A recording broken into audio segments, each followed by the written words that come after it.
Hello,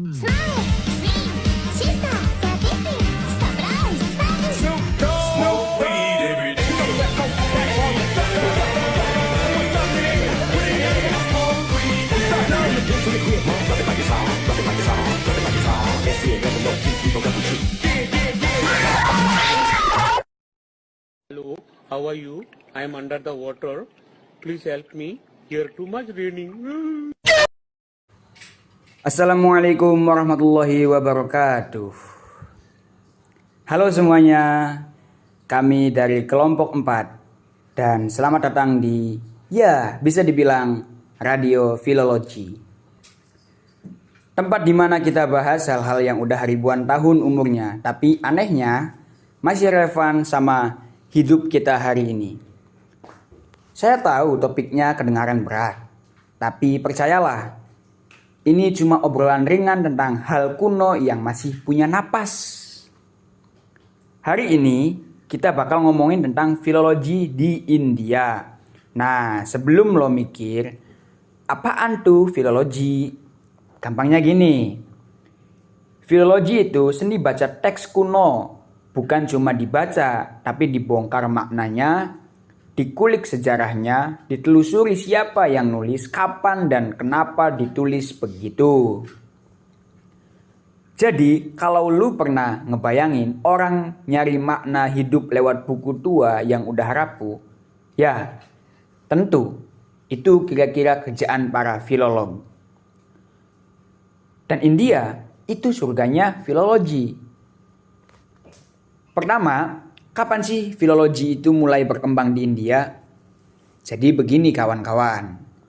Kalau kita ngomongin filologi di India, kita tuh lagi ngomongin tentang salah satu tradisi keilmuan tertua di dunia. Bahkan sebelum banyak bangsa lain kenal sistem tulisan, India udah punya tradisi naskah yang luar biasa kaya. Bayangin aja, sejak abad ke-6 sebelum Masehi, mereka udah nyimpen teks-teks penting kayak Kasweda atau Rigveda yang bukan cuma teks keagamaan, tetapi juga sumber nilai, budaya, dan ilmu pengetahuan. Nah, dari sinilah akar perkembangan filologi di India mulai tumbuh. Di masa-masa itu, para cendekiawan India udah terbiasa mengkaji teks, menafsirkan makna, dan menjaga keaslian naskah. Bisa dibilang mereka itu udah bermain di level filologi, jauh sebelum istilah filologi sendiri dikenal di dunia barat. Tetapi titik balik besar baru muncul setelah abad ke-15 dan 16. Waktu bangsa barat mulai datang dan membawa metode ilmiah mereka. Kontak itu memicu semangat baru. Teks-teks kuno India mulai diteliti lagi, bukan cuma dibaca, tapi dianalisis secara sistematis. Dari situlah muncul nama-nama besar kayak Sir William Jones yang mendirikan Asiatic Society of Bengal dan ngenalin bahasa Sanskerta ke dunia Eropa. Pun juga Friedrich Max Muller yang nyunting dan menerjemahkan Rigveda ke bahasa Inggris. Oke, sebelumnya kita sudah membahas mengenai pengertian dari filologi dan kapan sih filologi mulai berkembang di India. Selanjutnya kita akan membahas gimana perkembangan filologi di sana. Oke, langsung ke pembahasan. Awalnya filologi di India tuh masih sangat spiritual. Teks bukan cuma buat dibaca, tapi buat disembah, direnungi, hingga dihafal. Jadi beda sama di barat yang mikirnya analitis banget. Tapi pas orang-orang Eropa datang, mulai deh berubah. Mulai muncul penelitian yang serius. Teks disalin ulang, dibandingin, dikritik, hingga diterjemahkan. Mereka bikin edisi kritis, bikin kamus Sanskerta, nyusun tata bahasa, bahkan bikin lembaga riset.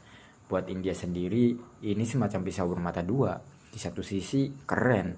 Naskah-naskah kuno jadi dikenal dunia. Filologi jadi disiplin ilmu yang diakui. Tapi di sisi lain, tradisi lokalnya mulai bergeser. Yang tadinya filologi itu bagian dari ibadah dan budaya, berubah jadi sesuatu yang ilmiah, tapi kering dari makna spiritual. Kayak lu punya lagu rakyat yang penuh makna, tapi tiba-tiba dijadiin partitur akademik. Bagus sih, tapi rasanya beda. Bukan cuma soal bahasa, tapi juga tafsir, teks, sejarah, dan makna budaya di balik kata-kata kuno. Selain Panini dan juga tokoh kayak Katyayana, Pantanjali, dan Bhartrihari yang semuanya berkontribusi besar dalam memahami teks dan struktur bahasa. Bisa dibilang filologi di India berkembang bukan hanya sebagai studi akademik, tapi juga sebagai jalan spiritual. Memahami bahasa berarti memahami realitas. Nah, kan tadi udah dijelasin tuh sejarah perkembangannya. Sekarang kita masuk ke bahasa dan aksaranya. Bahasa yang paling terkenal yaitu tentu Sanskerta, yaitu bahasa kitab suci Hindu atau bahasa para dewa. Bahasa Sanskerta jadi pusat studi filologi klasik India karena hampir semua teks suci, sastra, dan ilmiah ditulis lewat bahasa itu. Lewat naskah-naskah di daun lontar atau kulit kayu yang ribuan tahun pengetahuan diwariskan secara turun-temurun. Aksaranya juga nggak kalah unik. Aksara yang paling dominan tentu saja aksara Dewanagari yang dipakai buat nulis bahasa Sanskerta. Dulu tuh pakai Brahmi, yaitu aksara kuno yang jadi nenek moyang hampir semua aksara Asia Selatan. Lalu berkembang jadi Dewanagari yang sampai sekarang masih dipakai buat nulis bahasa Hindi. Jadi kalau lo buka naskah kuno India, lo tuh nggak cuma lihat huruf aneh, tapi juga lihat sejarah panjang peradaban manusia di setiap guratan tinta itu. Nah, tadi itu kan sudah dijelaskan mulai dari awal perkembangan, lalu perkembangannya, lalu apa sih aksara dan bahasa yang dipakai. Sekarang sudah sampai kepada penghujung pembahasan, yaitu kapan sih filologi di India itu mulai menurun. Nah, ini penting juga ini untuk dibahas. Dan sebenarnya bagian ini agak miris ya, agak ironis.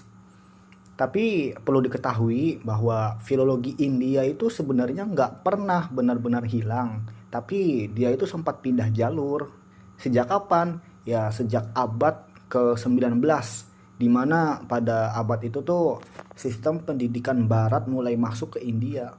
Dan fokus penelitiannya itu jadi berubah. Kalau dulu orang nyari makna spiritual dan teks, sekarang orang itu sibuk nyari asal-usul katanya. Dulu teks-teks itu dibaca dengan hati, sekarang hanya dibaca dengan metode. Linguistik historis mulai ngambil alih filologi klasik, dianggap terlalu mistis, terlalu tradisional, dan dari situ banyak tradisi lama mulai memudar. Padahal tanpa sadar di dalam teks-teks klasik itulah identitas India disimpan. Gue nggak ngerti sih kenapa gitu manusia selalu pengen nyari cara baru sampai lupa sama yang lama. Padahal yang lama itu udah sempurna, masih aja pengen nyari yang baru. Ya begitulah namanya manusia. Tapi untungnya sekarang mulai ada nih kebangkitan lagi. Seperti di universitas di India itu udah mulai sadar betapa pentingnya pelestarian naskah-naskah kuno. Bahkan di beberapa lembaga pakar teknologi digital buat nyimpan teks-teks tua itu biar nggak hilang dimakan waktu. Jadi ya mungkin filologi klasik sempat jatuh sih, tapi sekarang dia pelan-pelan bangkit lagi dalam bentuk yang baru.